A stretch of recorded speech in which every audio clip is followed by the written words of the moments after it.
Today is homemade soup and cornbread, homemade hamburger dump soup. We're just dumping whatever's in the refrigerator in there. And the description, I'm going to put a couple of extra things you could add to it if you want, but it's really whatever you have in your fridge. So I'm going to be cooking with cast iron today, and I just want you to see that cast iron does not stick. So many people are afraid it sticks. Look at this, it's just great.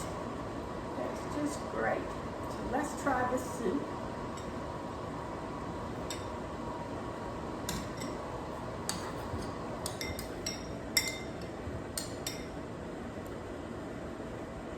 Those are noodles because Daddy likes noodles of his.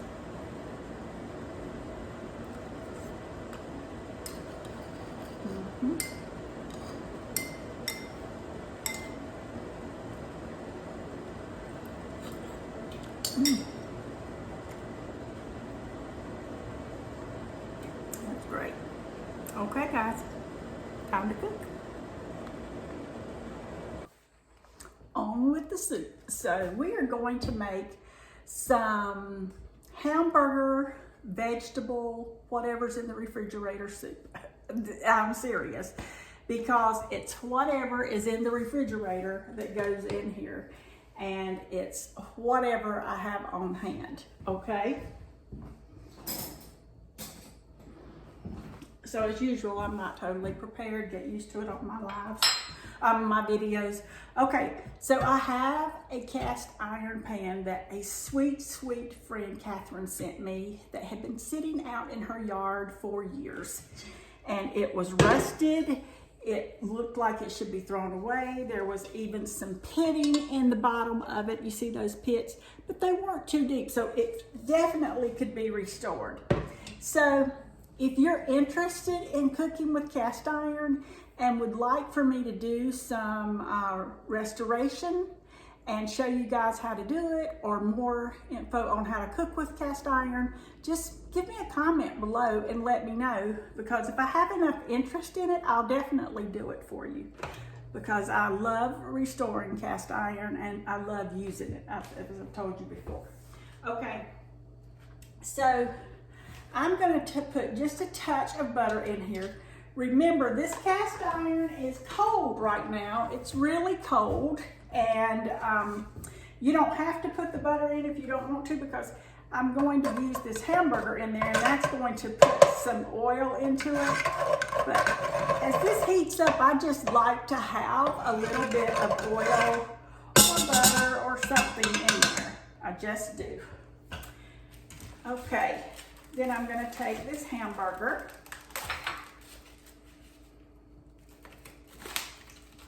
And I do a lot of hamburger. You could do a pound, really. And I think that's probably like 2 pounds of hamburger, because we really watch the blood sugar here. So we, protein, you can control. If you are type 2 diabetic, I'm not a doctor and I'm not a dietitian, but I can tell you, you can most likely control your blood sugar with food. And if you want more information on that, put that in the comments. My mother went from taking 4 shots of insulin a day for years and years and years to taking no insulin a day for the last 7 years that she lived with me. And that was all controlling it through her diet. She lost 70 pounds without trying, and she ate 4 times a day. So it can be done. You know, if you're interested, just put a comment. You don't have to be interested. So I will link some of the tools I'm using below in the description, along with some cast iron. If you're interested in it, you don't have to go out and buy the real expensive cast iron. Lodge is a really good, reputable brand. If you guys want to see my cast iron collection, give me a comment. Give me a comment, and I'll definitely do a video and show you my cast iron collection. I have a pretty nice collection of it. And I have one pan that was used in hotels years ago, and it's as large as my stove top, and it's one pan. So I'll show you that if you guys want to see. So I am just, you can see this is already starting to brown up. I'm just going to show you the process, and while that's browning, I'm going to go over here because they're having homemade cornbread and whatever's in the refrigerator soup today. Okay? Oh, give me a minute. Give me a minute. I'm sorry again.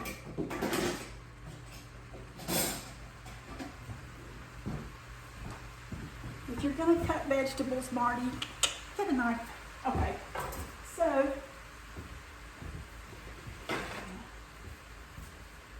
I'm telling you, I don't know. There it is. Sometimes I wonder, guys. Okay. So, thanks for giving me a little grace. All right, I have already washed these potatoes and I leave the peels on. I leave the peels on to get this up a little closer. You're gonna see me dive back over here into this hamburger from time to time just to stir that around. Because I'm gonna drain the fat off of it. You really don't need all that fat because the soup itself is really flavorful. I have a little secret thing I put in there that changes the whole dynamics of the soup. Okay, and I just cut those little spots out.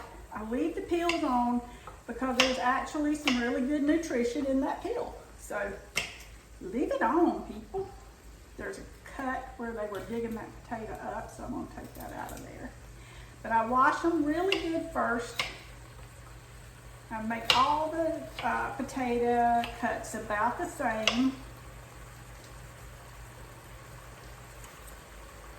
Now, if you prefer to peel your potatoes, you can peel your potatoes. It will make a hill of beans difference, as we say down here in the South. So if you're wondering from where I'm from the South. I'm from South Carolina. After I get this food cooked, I'm going into my sewing shop.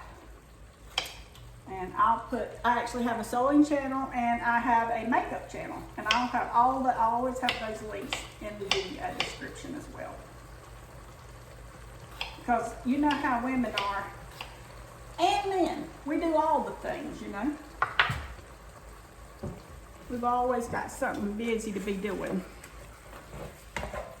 And if you're sitting there on a sofa eating a bag of chips, you're not busy enough.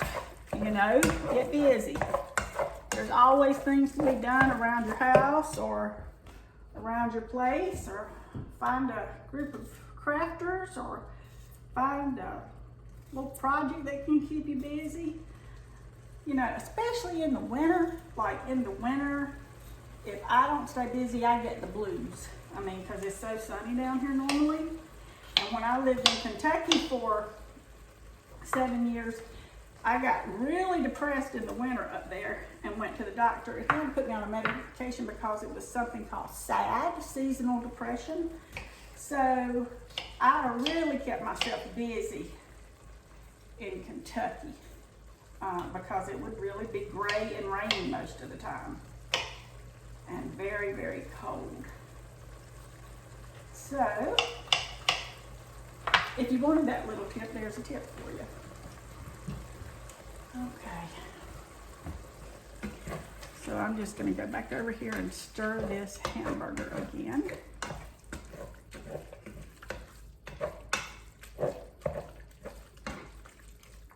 And let me show you, it is not sticking to this cast iron. Do you see that? Because when I started heating the pan, I had some butter in there, and then as the browning started, the beef released some oil as well, and so the pan, as it heated up, the molecules opened up. It's porous. They opened up and took in the oil, and that makes it non-stick. So, like I said, you'll see me cooking with basically, that's all I cook with, basically. Every once in a while I use something else. Okay, now,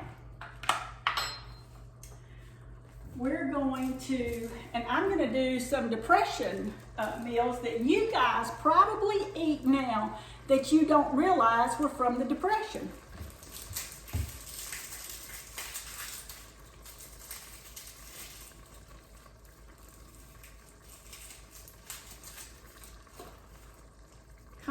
foods.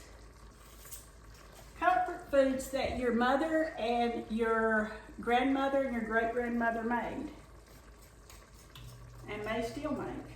I was looking for a recipe. We had a cook here named Betty Feeser.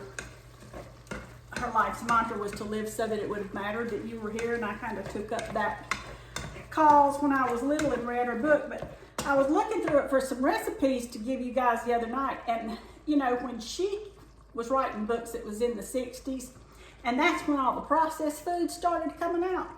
And I am telling you, I was amazed. I could not find really very few recipes that didn't have some sort of processed food that we know is terrible for us now. And so I got to go back through her books again, and I'm just going to substitute whole foods for the processed stuff. Because she was a lady, and I guess I've modeled my life after her in some ways, some of the things I do, not my life, but some of the things I do. Because she sewed, and she would show us how to sew. She'd show us how to bake, how to cook, little homemaking tips and things like that. So, and even in one of her cookbooks, she had several ways, different ways you could say the blessing. So she was a pure pleasure, and everybody in the Charlotte, North Carolina area, if you were old as me or older, you know who Betty Feeser was. So, okay, I'm going to, let me grab this. I'm going to do something, and I hope I'm not going to make a mess here, but I'm going to take this pot, and you see how much grease is in there? I mean, that's a lot of grease. And if you don't pour that out, strain that out, you're just gonna have way too much grease in your soup that you don't need.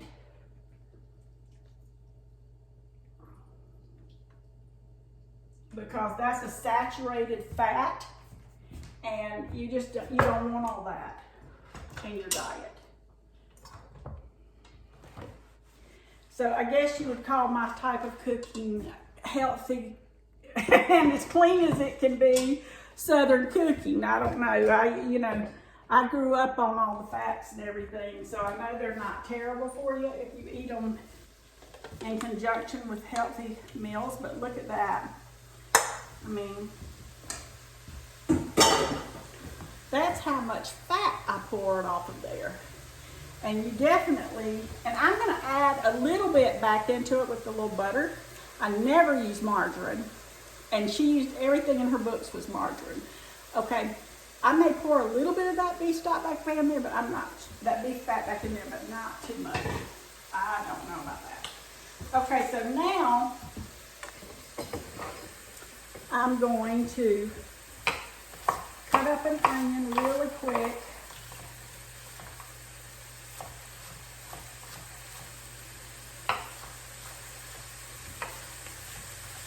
And I'm going to start building some flavor in there.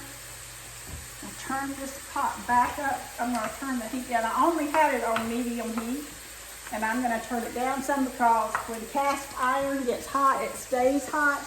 It doesn't cool down really quick, so you want to watch your heat with it.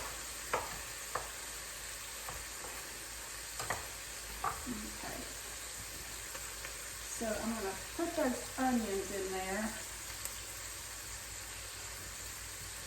And I don't know, if you don't have a wooden spatula, you probably need one. This one's probably 40 years old, I don't know. And I'm just going to, there's a teeny tiny bit of fat in there, but not much. So I poured basically all of it off. So let me pour a little bit back in there. That's about 3-4 spoons of it.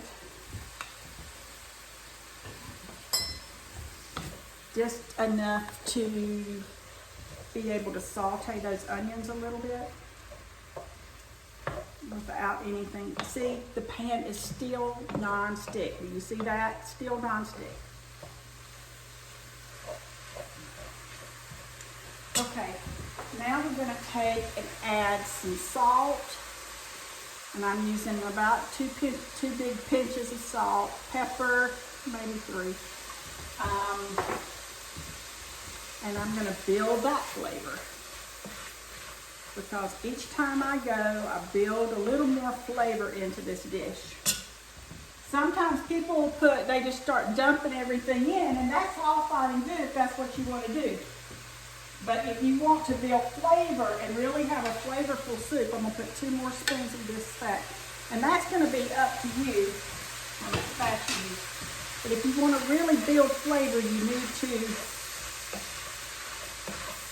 go a little at a time, kind of let that heat up and melt and smooth into what you already have going. And then I'm going to put some dry ranch dressing. And this is going to make it taste like it's, let me pull that into my hand. I'm going to say I'm probably putting 2 packages of ranch dressing in here. If you've got the packages. You can start with 1, but you may need to go up to 2 depending on how much soup you make. And I'm going to let that cook. Now you can tell this pan's getting hotter, but I actually reduced the heat back to medium-low. Okay, now into this I'm going to put a can of crushed tomatoes. And if you have homegrown tomatoes, that's fine. I had some, but I decided not to use them for this dish.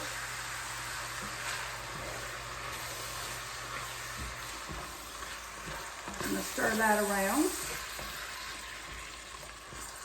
I'm going to put in a can of mixed veggies.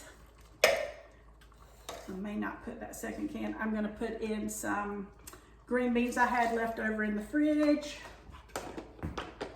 Stir that.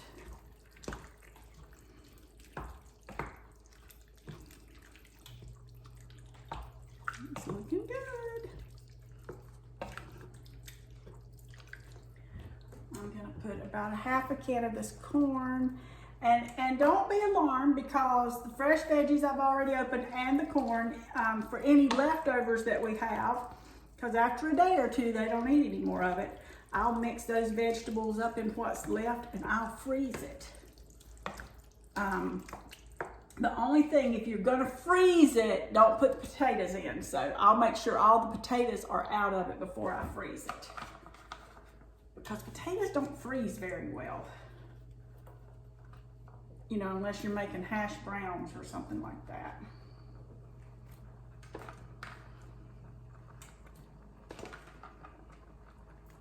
Okay, let me grab a little water.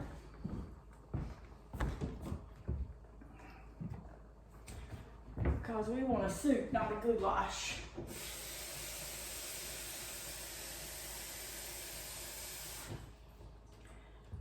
And into the water, I am going to put some broth base, not the chicken, I want the beef. I get this at Walmart. It's just a broth base, and if I can find it, I'll put it in my Amazon links below. Okay. And I'm just going to take, I don't know, maybe a tablespoon of beef broth base. I'm going to add that to it.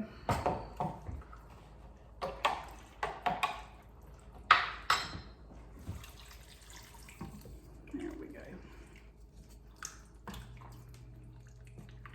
See, before I know it, I've got an entire pot of soup here.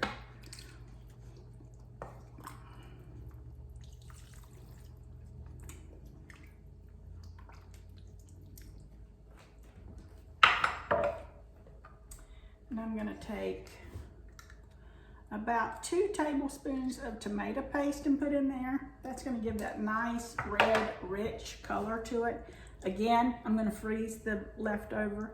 I'll just put it in a separate little container. I'll freeze the whole thing, and for my next thing of soup, I'll just stick it in the soup. You know what I'm saying? Or spaghetti sauce.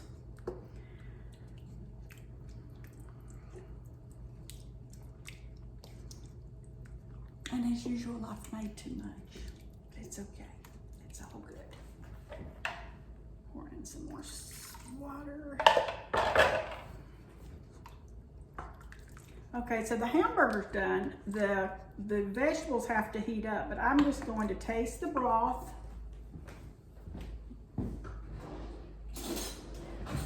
Because in the South, we taste things. I don't know about where you are.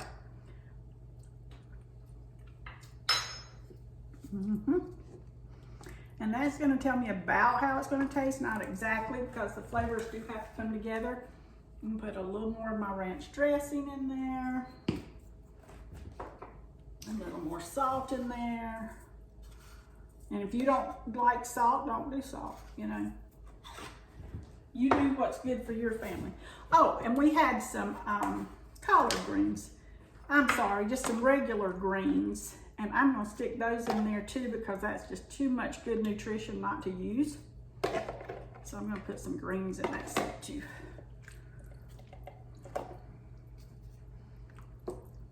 And if you don't like greens, you don't have to put them in there. But they were cooked, so like I said, it's whatever's in the refrigerator that needs to be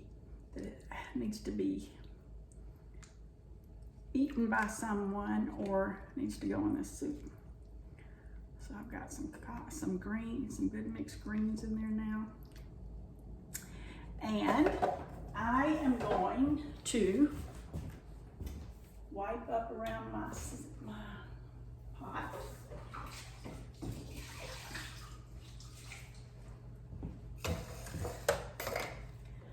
I will freeze those vegetables in with the leftover soup that I have, and you'll never know they weren't in there.